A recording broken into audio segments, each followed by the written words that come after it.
put them out there so parents remember. And that's a service that we would be providing to the school because the school doesn't have to pay the money for those little metal signs. We can put that as part of the budget. So that would be like, that would be our resources here. We can do some P-track tests, just to show them like, hey, this is how it is when people are idling and this is how it is when they're not. We can do some workshops with the parents, research policies. I've already been researching policies. I pretty much have that together. Meet with the principal, meet with school board members, and what have you, outside of, If you get little kids, put a little stage plays. Yeah, exactly. So, I mean, these are just some really good things that put out. Outputs would be, report of those reports of particulate matter. We would get input from the parents, because they'd probably say, well, that's a good idea, but we don't really have a parking lot for that, so where would we park then?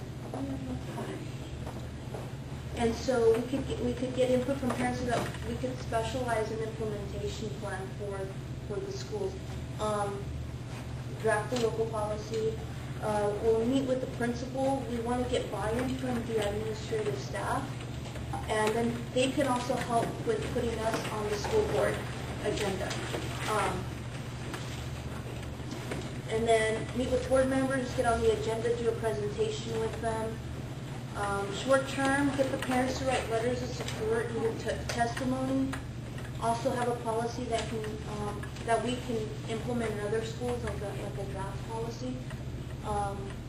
Well, at this point, it's more like an implementation plan on policies, which is even better. And then let's see. And then also long-term community knowledge and participation in this school implementation. So what I would like to do today with you all is come up with other ideas as well, but basically break it down into this logic model chart. Because with drafting the grant proposal, they're looking for policy items, not necessarily that we're going to educate 500 people. That's great and wonderful, and we've done a great job of doing that as a coalition. But it's in a sense like you keep telling people there is bad, and they're like, all right, well. You mean like a sustainable result? A sustainable result. result. Rather than one project, one little small impact, it's part of an added whole. Yeah, because you could definitely add, I mean, there's so many schools here that you can do this with. And you can also, this can also be coupled in with an education component, like how we did in Heber with the trees.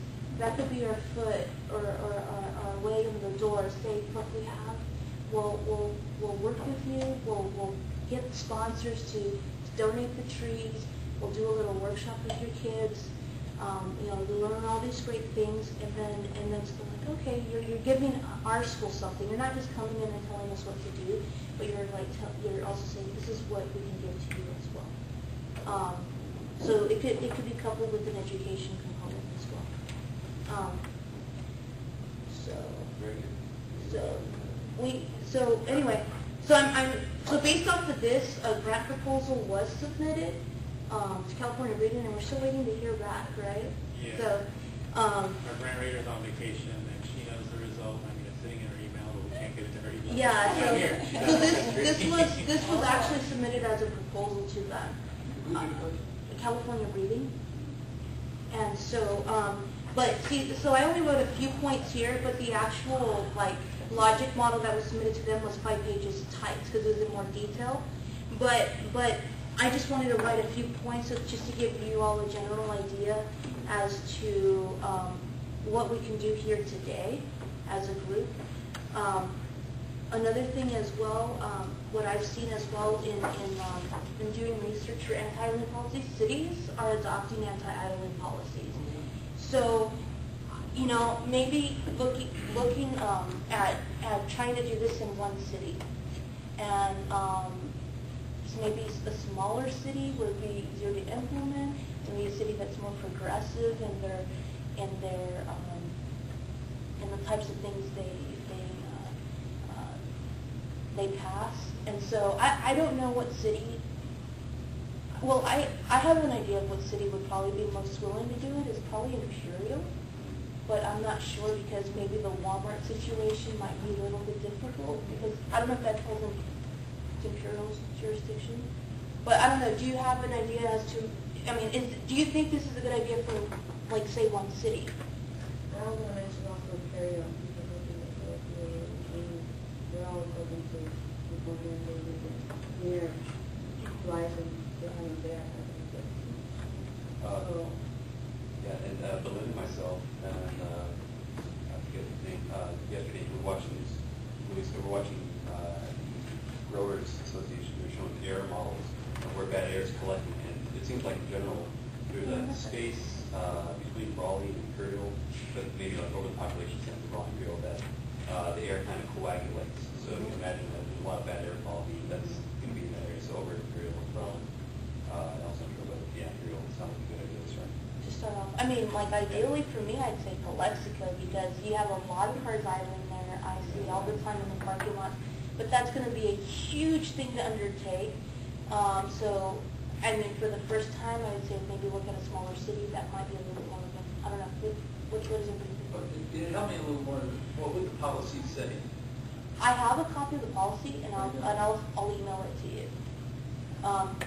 But yeah, it's and like I said, it would just be like a model, and then based upon the specialized needs of that community, it could definitely be altered and changed. So I'm open to that. Plus the FEC, those students there being more responsible. Start having a bumper city with the FEC too. I think you could always do you have any suggestions for any other cities, or maybe the city route isn't something we should go towards at all?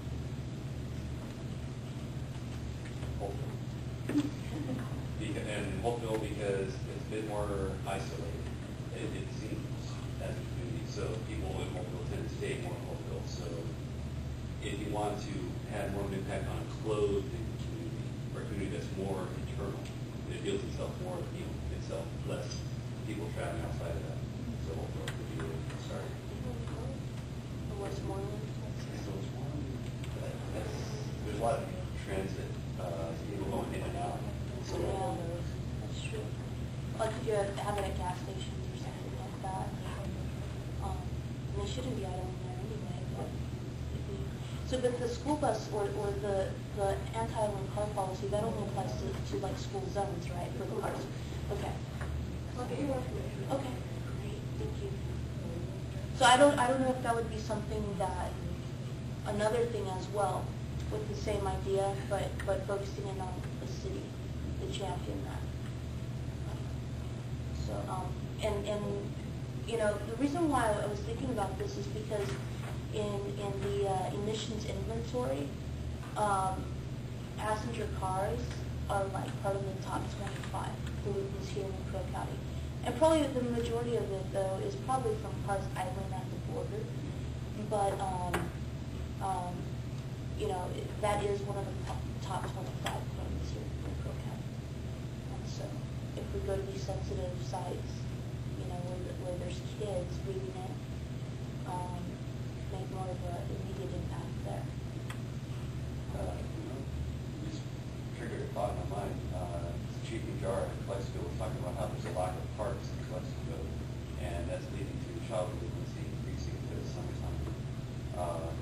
And yesterday at the Carroll County Planning Commission, they talked about the buses and the different bus policies.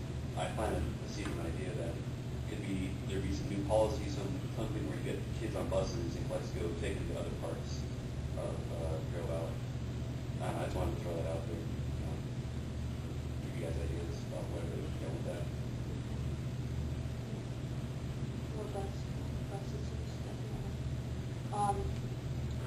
One more idea I had is, and then before we get started, and we can each like maybe work in groups and think of different ideas and do our own rationales for different proposals. But another thing I thought of as well was